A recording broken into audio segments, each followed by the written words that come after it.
শুভেচ্ছা। বাঙালিয়ানার প্রদোষের সংবাদে স্বাগত।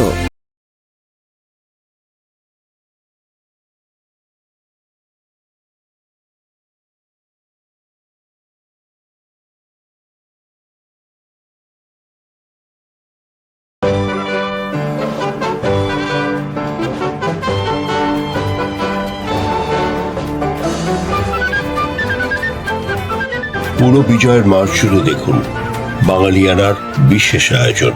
শুরুতেই শুনে নিচ্ছি সংবাদ শিরোনাম। কথিত মুফতি হারুনের কেরানীগঞ্জের মাদ্রাসায় বোমা তৈরির কারখানায় বিস্ফোরণ, আহত 4, বোমা তৈরির সরঞ্জাম উদ্ধার। এনসিপিতে জামায়াতের বিরুদ্ধে নারী প্রতিরোধ, জোট করলে দলে থাকবেন না নারী নেত্রীরা। ইতোমধ্যে পদত্যাগ করেছেন তাসনিম জারা। এবার অন্যান্য সংবাদের সঙ্গে বিস্তারিত।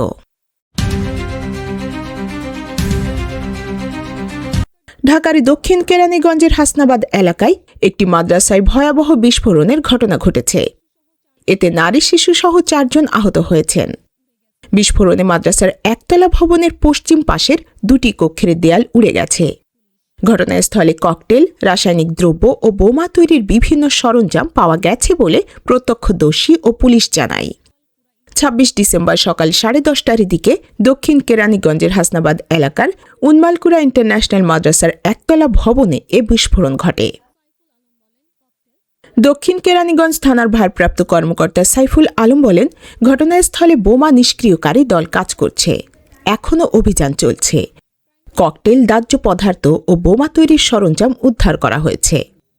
ভবন মালিক পারভিন বেগম বলেন, 3 বছর ধরে আমার বাড়ি ভাড়া নিয়ে মুফতি হারুন মাদ্রাসা পরিচালনা করতেন। হারুন তার শ্যালক আলামিন ও শ্যালকের স্ত্রী আসিয়াকে মাদ্রাসা পরিচালনার দায়িত্ব দেন। তিনি মাঝে মধ্যে মাদ্রাসায় আসতেন। আমি নিয়মিত খোঁজ খবর নিতাম, কিন্তু মাদ্রাসার আড়ালে কী কার্যক্রম চলছিল তা বুঝতে পারিনি।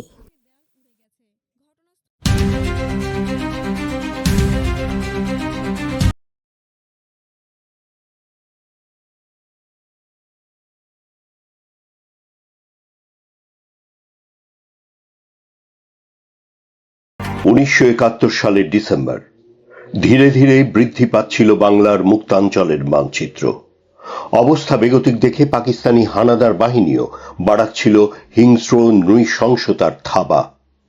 রক্তাক্ত সেই সময়েই অস্ফুটে বেজে চলছিল বিজয়ের গান।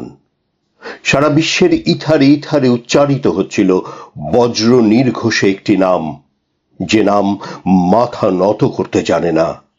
রক্ত স্নাত সে নাম বাংলাদেশ। বাংলার পূর্ণ বিজয়ের ক্ষণ গণনায় আজ 27 ডিসেম্বর।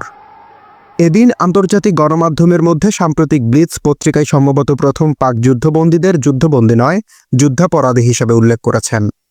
পত্রিকাটির সম্পাদক ওয়ার করপস্টেন্ট রুশিকে কারানজিয়া পাকিস্তানি ফ্যাসিস্ট বাহিনীকে বাংলাদেশে নরহত্যা ও ধর্ষণের দায়ে অভিযুক্ত করে তাদের যুদ্ধাপরাধ বিচারের জন্য একটি যুদ্ধ অপরাধ কমিশন গঠনের আহ্বান জানান।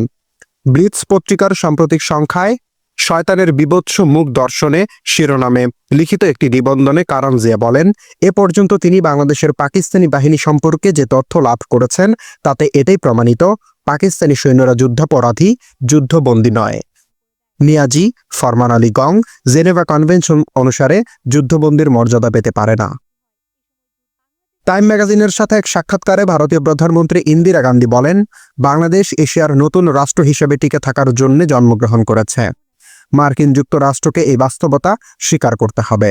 ভারতীয় সেনাবাহিনীর প্রধান জেনারেল শ্যাম মানেক সকালে আলাদাভাবে গণপ্রজাতন্ত্রী বাংলাদেশ সরকারের অস্থায়ী প্রেসিডেন্ট সৈয়দ নজরুল ইসলাম ও প্রধানমন্ত্রী তাজউদ্দিন আহমেদের সঙ্গে সাক্ষাৎ করেন।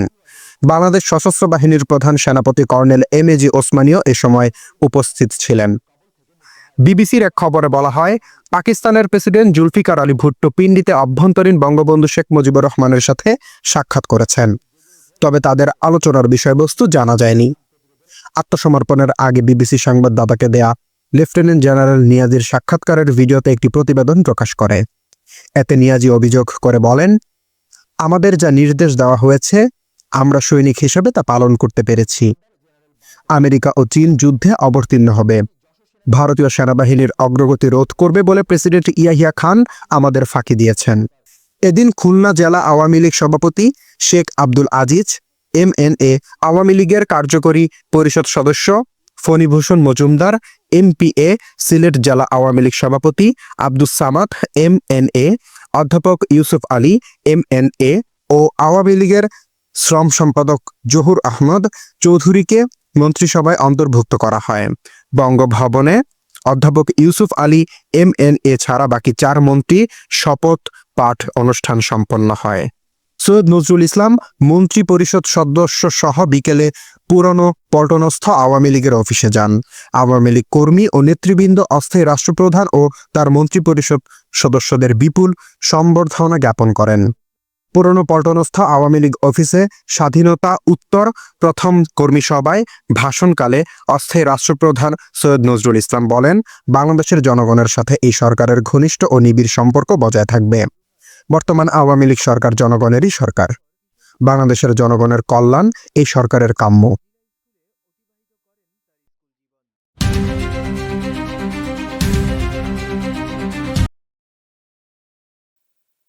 চাঁপাইনবাবগঞ্জের শিবগঞ্জ উপজেলায় আবু সুফিয়ান নামের এক তরুণকে বিদ্যুতের খুঁটিতে বেঁধে কুপিয়ে গুরুতর জখম করা হয়েছে। এতে ওই তরুণের 2 হাত ও 1 পা প্রায় বিচ্ছিন্ন হয়ে গেছে বলে জানিয়েছেন চিকিৎসকেরা। গত বুধবার শিবগঞ্জের উমরপুর ঘাট এলাকায় এ ঘটনা ঘটে। আহত আবু সুফিয়ান একই উপজেলার বাজিতপুর গ্রামের রবিউল ইসলামের ছেলে। আহত সুফিয়ানের মায়ের অভিযোগ, এক স্বজন কিশোরীকে উত্ত্যক্তের প্রতিবাদের জেরে সুফিয়ানকে মারধর ও কুপিয়ে জখম করেন জামায়াতে ইসলামী ও ছাত্র শিবিরের স্থানীয় কর্মীরা। আহত আবু সুফিয়ান বলেন, জামায়াত শিবিরের কর্মীদের তিনি বোঝানোর চেষ্টা করেছিলেন যে একটি ছেলে তার কিশোরী স্বজনকে উত্ত্যক্ত করছেন, কিন্তু কোনো কথা না শুনে তারা তাকে বিদ্যুতের খুঁটিতে বেঁধে ধারালো অস্ত্র দিয়ে হাত পা কেটে দেন। অভিযান চালিয়ে 2 জনকে গ্রেপ্তার করে কারাগারে পাঠিয়েছে পুলিশ। তারা দুজনেই জামায়াতের রাজনীতি করেন।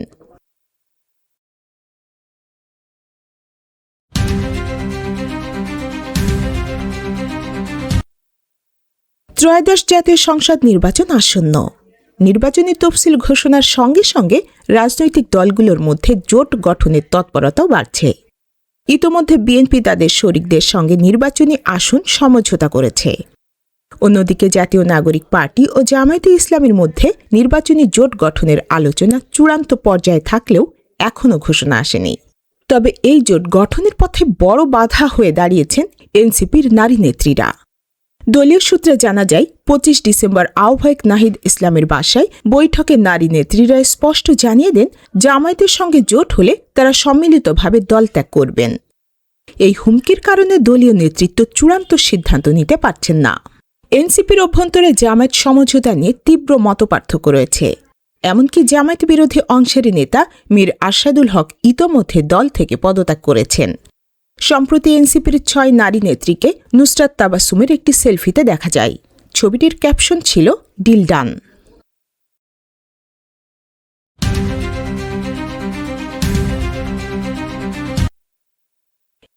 এনসিপি থেকে পদত্যাগ করেছেন দলটির জ্যেষ্ঠ যুগ্ম সদস্য সচিব তাসনিম জারা। বিষয়টি নিশ্চিত করেছেন দলটির এক যুগ্ম সদস্য সচিব। পদত্যাগ করে তিনি এনসিপির দলীয় গ্রুপে লিখেছেন, প্রিয় সহযোদ্ধাগণ, আমি দল থেকে পদত্যাগ করেছি। গত 1.5 বছরে আপনাদের থেকে অনেক কিছু শিখেছি, সেজন্য আন্তরিক কৃতজ্ঞতা। আপনাদের জন্য শুভকামনা রইল।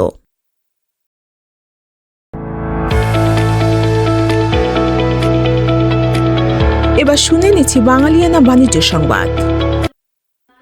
মার্জারের আওতাভুক্ত 5টি ব্যাংক নিয়ে নবগঠিত সম্মিলিত ইসলামী ব্যাংকে স্থানান্তরের প্রক্রিয়া আগামী সপ্তাহের মধ্যে সম্পন্ন হবে।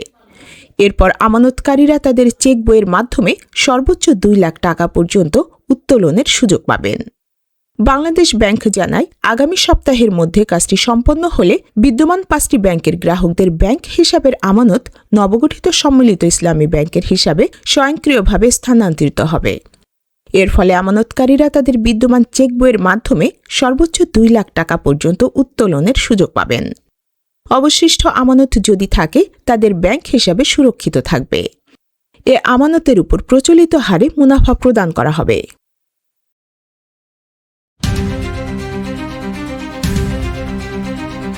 বদলে যাচ্ছে বিশ্ববিদ্যালয় মঞ্জুরি কমিশন।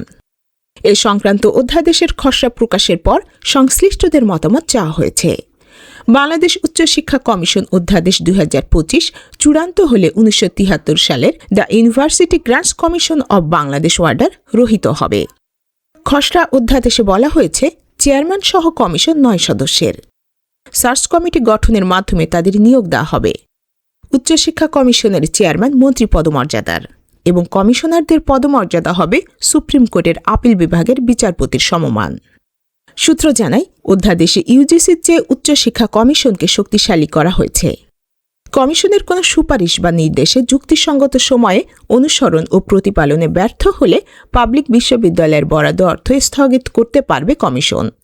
পাশাপাশি ব্যর্থতার কারণ পরীক্ষা নিরীক্ষা করে যে কোনো প্রোগ্রাম বা কোর্সের অনুমোদন বাতিল, স্থগিত বা শিক্ষার্থী ভর্তি বন্ধ করা সহ উপযুক্ত নির্দেশনা দিতে পারবে।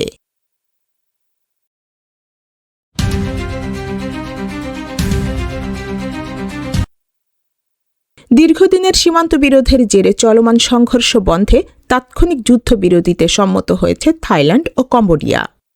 শনিবার 27 ডিসেম্বর কম্বোডিয়ার পক্ষ থেকে প্রকাশিত এক যৌথ বিবৃতিতে এ তথ্য জানানো হয়। বিবৃতিতে বলা হয়, দুই দেশের প্রতিরক্ষা মন্ত্রীরা স্বাক্ষর করার পরই 27 ডিসেম্বর 2025 স্থানীয় সময় দুপুর 12টা থেকে এই যুদ্ধবিরতি কার্যকর হবে। এতে সব ধরনের অস্ত্র ব্যবহার বন্ধ থাকবে এবং বেসামরিক মানুষ, স্থাপনা ও সামরিক লক্ষ্যবস্তুর উপর হামলা বন্ধ করা হবে।